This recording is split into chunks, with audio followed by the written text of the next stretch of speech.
बहुत समय पहले की बात है। कहते हैं कि उस समय परी लोक की परियां धरती पर आती थीं। यहाँ दिन भर विचरण करती थीं और रात का अंधेरा होने के पहले वापस चली जाती थीं। परियों को धरती की स्वच्छ साफ पानी की नदियाँ, झरने, बड़े बड़े तालाब और ऊंचे ऊंचे पर्वत बहुत अच्छे लगते थे। परियां हमेशा जंगलों में ऐसे स्थान पर आती थीं जहाँ दूर दूर तक कोई आदमी न हो। परियां आदमी से बहुत डरती थीं और यदि उन्हें कोई आदमी दिखाई पड़ जाता था तो वे उसके पास आने के पहले उड़ जाती थीं और वह स्थान छोड़ देती थीं। इसके बाद वह किसी नए स्थान की खोज करती थीं और फिर वहां आना आरंभ कर देती थीं। परियों को धरती पर अनेक बार कई मुसीबतों का सामना भी करना पड़ा, लेकिन उन्हें धरती इतनी अच्छी लगती थी कि वे धरती पर आने का मोह छोड़ नहीं पाती थीं और जब भी उन्हें अवसर मिलता वे धरती पर अवश्य आ जाती थीं। परी लोक की परियां तो धरती पर प्रायः आती रहती थीं, किंतु परियों की रानी धरती पर कभी नहीं आई और न ही उसने अपनी बेटी को भी धरती पर कभी नहीं आने दिया। रानी परी ने अपनी माँ से सुन रखा था कि धरती बहुत सुंदर है, किंतु धरती पर खतरे भी कम नहीं हैं। अतः उसने यह निश्चय कर लिया था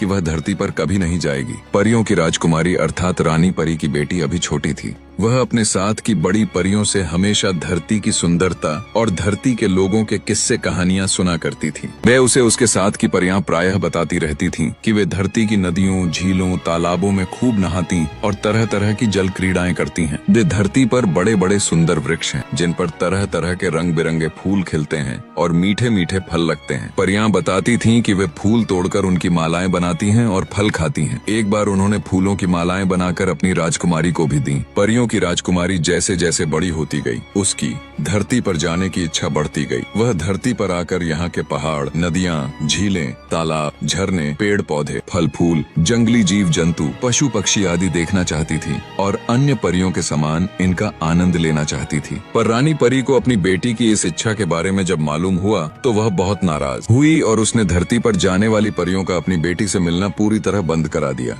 धीरे धीरे काफी समय बीत गया। परियों की राजकुमारी अब बड़ी हो गई। वह बिल्कुल अपनी माँ रानी परी जैसी दिखाई देने लगी थी। वह बहुत सुंदर थी। उसका गोरा रंग और सुनहरे बाल साफ बताते थे कि वह परियों की राजकुमारी है। परियों की राजकुमारी कुछ समय तक तो रानी परी की कैद में अकेली रही, लेकिन जब उससे यह सहन नहीं हुआ तो उसने चुपचाप महल के बाहर निकलना और धरती पर जाने वाली परियों से मिलना आरंभ कर दिया। परियों की राजकुमारी अन्य परियों से इस तरह मिलती थी कि रानी परी को इस बात का कभी पता नहीं चलता था। एक बार परियों की राजकुमारी ने अपने साथ की परियों से धरती पर उसे ले चलने का आग्रह किया। सभी परियां रानी के क्रोध से बहुत डरती थीं, अतः उन्होंने परियों की राजकुमारी को साथ ले चलने से मना कर दिया।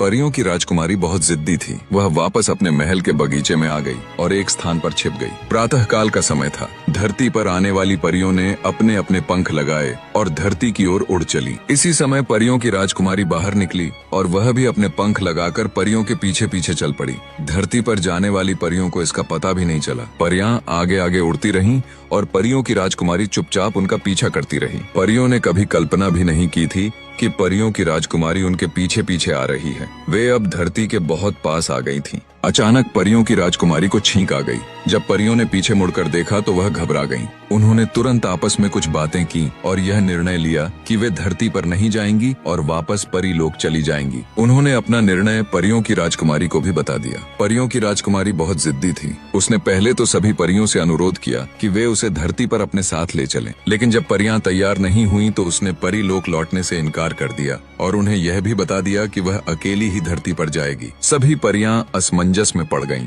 वे जानती थीं कि परियों की राजकुमारी बहुत जिद्दी है और वह बिना धरती पर पहुंचे वापस परी लोक नहीं जाएगी। अंत में सभी ने मिलकर यह निर्णय लिया कि वे परियों की राजकुमारी को धरती पर ले जाएंगी और कुछ समय रुककर जल्दी ही परी लोक वापस लौट जाएंगी। परियों की राजकुमारी खुश हो गई।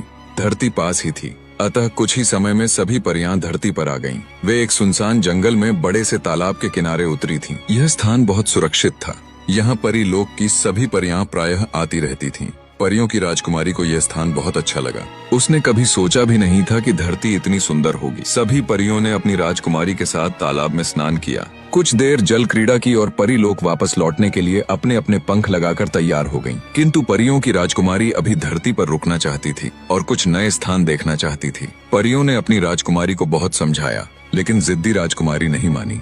परियां अकेले वापस नहीं लौट सकती थीं, अतः उन्हें राजकुमारी की बात माननी पड़ी। परियों ने अपनी राजकुमारी को बहुत से जंगल, जंगली जीव जंतु, पशु पक्षी आदि दिखाए और अंत में हिमालय के बर्फीले पहाड़ों पर आ गईं। परियों की राजकुमारी को बर्फ से ढके ऊंचे ऊंचे पहाड़ बहुत अच्छे लगे। उसका मन हो रहा था कि वह परी लोक न लौटे और यहीं धरती पर रह जाए। परियों की राजकुमारी ने अपने मन की बात अपने साथ आई परियों से कही तो कुछ परियां नाराज हो गईं और कुछ उसे समझाने लगीं। परियां अपनी राजकुमारी को यह समझाने का प्रयास कर रही थीं कि यह धरती उतनी सुंदर नहीं है जितनी सुंदर वह समझ रही है। इस धरती पर बाघ, शेर, चीता, तेंदुआ जैसे हिंसक जीव, बड़े बड़े राक्षस और देव दानव भी रहते हैं जो बड़े खूंखार और खतरनाक होते हैं। अतः उसे वापस परीलोक लौट चलना चाहिए। परियां अपनी राजकुमारी को यह सब समझा रही थीं, तभी अचानक न जाने कहां से एक दानव प्रकट हो गया और अट्टहास करने लगा। दानव को देखते ही परियों के होश उड़ गए। वे अपनी अपनी जान बचाकर भागीं और जिसे जहां जगह मिली वहां छिप गईं।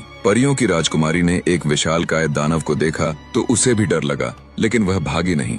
दानव ने परियों की राजकुमारी को देखा तो उसके रूप और यौवन पर मोहित हो गया।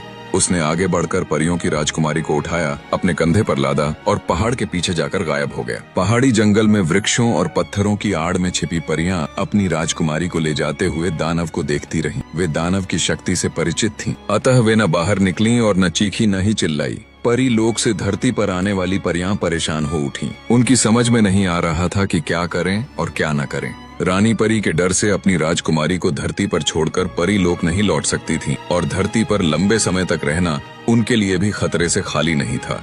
परियों ने आपस में एक दूसरे के साथ विचार विमर्श किया। एक परी ने कहा कि धरती पर राक्षसों और देव दानवों के साथ ही वीर, साहसी और नेक इंसान भी रहते हैं। दूसरी परी ने सुझाव दिया कि सभी परियों को ऐसे इंसान की प्रतीक्षा करनी चाहिए और उसके सहयोग से अपनी राजकुमारी को मुक्त कराना चाहिए। एक अन्य परी ने सुझाव दिया कि प्रतीक्षा करने में बहुत समय लगेगा, ऐसा इंसान न जाने कब आए, अतः सभी को मिलकर ऐसे इंसान को ढूंढना चाहिए और राजकुमारी को मुक्त कराने का अनुरोध करना चाहिए। सभी परियों को अंतिम परी का सुझाव अच्छा लगा और उन्होंने यह तय किया कि वे साधारण स्त्रियों के रूप में अगले दिन से ही एक वीर, साहसी और नेक इंसान की खोज आरंभ कर देंगी और जल्दी से जल्दी अपनी राजकुमारी को दानव से मुक्त कराने का प्रयास करेंगी। परियों ने किसी तरह एक प्राकृतिक गुफा में रात बिताई और सवेरा होते ही अपना अभियान आरंभ कर दिया। वे इधर उधर फैल गईं और जंगल से गुजरने वालों पर नजर रखने लगीं। परियों को शाम हो गई, किंतु वीर, साहसी और नेक इंसान तो दूर की बात, उन्हें कोई साधारण इंसान भी नहीं दिखाई दिया। संभवतः दानव के भय के कारण लोगों ने उधर से गुजरना छोड़ दिया था। धीरे धीरे 3 दिन हो गए, लेकिन परियों को कोई सफलता नहीं मिली। अचानक एक दिन दोपहर के समय उस पहाड़ी जंगल से घोड़े पर सवार एक हट्टा कट्टा सुंदर युवक गुजरा। उसे वहीं पास ही एक वृक्ष की आड़ में खड़ी परी ने देखा और सहायता के लिए गुहार लगाने लगी। परी की आवाज सुनकर घोड़े पर सवार युवक रुक गया और उसने अपनी दृष्टि इधर उधर दौड़ाई। युवक से कुछ दूरी पर एक सुंदर स्त्री खड़ी थी और सहायता के लिए उसे पुकार रही थी। युवक घोड़े से नीचे उतरा और पैदल चलता हुआ परी के पास पहुंचा। इसी समय अन्य परियां भी वहां आ गईं। सभी ने उस युवक को यह बता दिया कि वे परी लोक की परियां हैं और इसके साथ ही अपनी राजकुमारी के अपहरण की पूरी कहानी भी उसे बता दी कि कैसे वह इस जंगल में विचरण करने आई थी और कैसे वह भयंकर दैत्य परी राजकुमारी को उठाकर अपनी गुफा की तरफ ले गया और वह सब कुछ देखकर भी कुछ नहीं कर पाई। युवक वास्तव में एक वीर, साहसी और नेक इंसान था। उसने परियों को बताया कि वह इस राज्य का राजकुमार है और उनकी सहायता अवश्य करेगा। परियों को राजकुमार की यह बात सुनकर थोड़ी बहुत राहत मिली। राजकुमार अपने राज्य के सभी क्षेत्रों से अच्छी तरह परिचित था। उसे दानव की पूरी जानकारी थी और यह भी मालूम था कि दानव कहाँ रहता है। राजकुमार ने परियों को आश्वासन दिया कि वह उनकी राजकुमारी को दानव से मुक्त कराने का पूरा प्रयास करेगा। इसके बाद वह अपने घोड़े पर सवार हुआ और एक ओर बढ़ गया। राजकुमार ऊंची ऊंची असमतल पहाड़ी चट्टानों पर बड़ी तेजी से अपना घोड़ा दौड़ाता रहा और कुछ समय बाद एक बड़ी नदी के पास आ पहुंचा। इस नदी के किनारे अनेक बड़ी बड़ी गुफाएं थीं। राजकुमार ने अपनी तलवार निकाली और एक गुफा के सामने आकर खड़ा हो गया। यह वही दानव की ही गुफा थी। गुफा के द्वार पर एक भारी पत्थर अड़ा हुआ था। इससे यह साफ था कि दानव अपनी गुफा में नहीं है। राजकुमार ने अपनी तलवार पास की एक चट्टान पर रखी और पत्थर हटाने का प्रयास करने लगा। पत्थर बहुत भारी था और टस से मस नहीं हो रहा था। राजकुमार बहुत देर तक पत्थर हटाने का प्रयास करता रहा। अंत में उसे सफलता मिली और पत्थर इतना खिसक गया कि गुफा के द्वार पर एक व्यक्ति के निकल जाने योग्य जगह बन गई। राजकुमार ने अपनी तलवार चट्टान से उठाई और पूरी सावधानी के साथ गुफा के भीतर आ गया। शाम होने में अभी कुछ समय बाकी था। गुफा के भीतर इतना प्रकाश आ रहा था कि भीतर की सभी चीजें धुंधली धुंधली दिखाई दे रही थीं। राजकुमार ने आंखें फाड़ फाड़ कर गुफा के भीतर नजरें दौड़ाईं। वहां जीव जंतुओं के अस्थि पंजरों के अलावा कुछ भी नहीं दिखाई दे रहा था। राजकुमार को लगा कि दानव परियों की राजकुमारी को मारकर खा गया है। उसे बहुत दुख हुआ, लेकिन तभी अचानक राजकुमार के कानों में किसी स्त्री के सिसकने की आवाज टकराई। राजकुमार सावधान हो गया और धीरे धीरे आवाज की ओर बढ़ा। गुफा के एक अंधेरे कोने में एक स्त्री बैठी सिसक रही थी। राजकुमार ने अनुमान लगाया कि यही परियों की राजकुमारी है। उसने जल्दी जल्दी अपना परिचय दिया और उसका हाथ पकड़कर बाहर आ गया। दानव के अत्याचारों के कारण परियों की राजकुमारी का रंग पीला पड़ गया था और वह मुरझा गई थी, किंतु इससे उसकी सुंदरता में कोई कमी नहीं आई थी। वह अभी भी उतनी ही सुंदर थी और उसके चेहरे पर वही तेज था जो एक परी में होता है। राजकुमार ने जब परियों की राजकुमारी को देखा तो वह उस पर मोहित हो गया। परियों की राजकुमारी बहुत घबराई हुई थी। इस समय उसे राजकुमार एक देवदूत जैसा लग रहा था। राजकुमार जानता था कि यह स्थान सुरक्षित नहीं है। दानव कभी भी वापस आ सकता था और उन दोनों के लिए मुसीबतें खड़ी कर सकता था। अतः राजकुमार ने परियों की राजकुमारी को घोड़े पर बैठाया और स्वयं भी घोड़े पर सवार हो गया।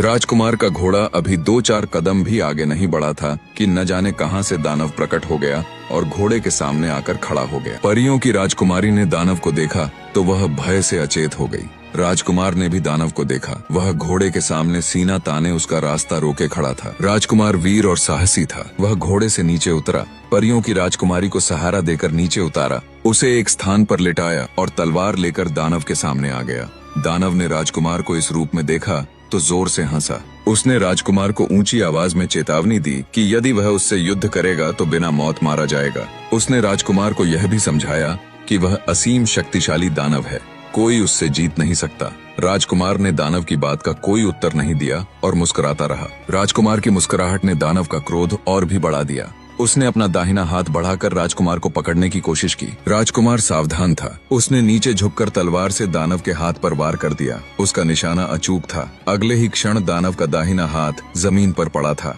हाथ कटते ही दानव का क्रोध 7वें आसमान पर पहुंच गया। उसने चीखते हुए बायां हाथ राजकुमार को पकड़ने के लिए बढ़ाया। राजकुमार ने अपनी तलवार से दानव का बायां हाथ भी काट डाला। इसी समय एक चमत्कार हुआ। दानव का दाहिना हाथ हवा में लहराया और उसके शरीर से जुड़ गया। हाथ जुड़ते ही दानव ने जोरदार ठहाका लगाया। राजकुमार ने जब यह देखा तो वह परेशान हो उठा। उसे लगा कि इस मायावी दानव से निपटना इतना आसान नहीं है जितना वह समझ रहा था। फिर भी उसने हिम्मत से काम लिया और दानव के आगे बढ़ने वाले हाथ को काटता रहा। परियों की राजकुमारी जमीन पर कुछ देर तो अचेत पड़ी रही, किंतु उसे शीघ्र ही होश आ गया। उसने अपने सामने जो कुछ भी देखा तो घबरा गई। वह जानती थी कि दानव को इस प्रकार कोई नहीं मार सकता। उसने चीखकर राजकुमार को बताया कि दानव की जान गुफा के भीतर पिंजड़े में बंद एक तोते में है। उसे मार दो तो दानव अपने आप मर जाएगा। दानव ने यह सुना तो राजकुमार को छोड़कर परियों की राजकुमारी पर झपटा। राजकुमार ने देखा तो वह परियों की राजकुमारी को बचाने के लिए आगे बढ़ा। तभी परियों की राजकुमारी ने उसे पुनः सावधान किया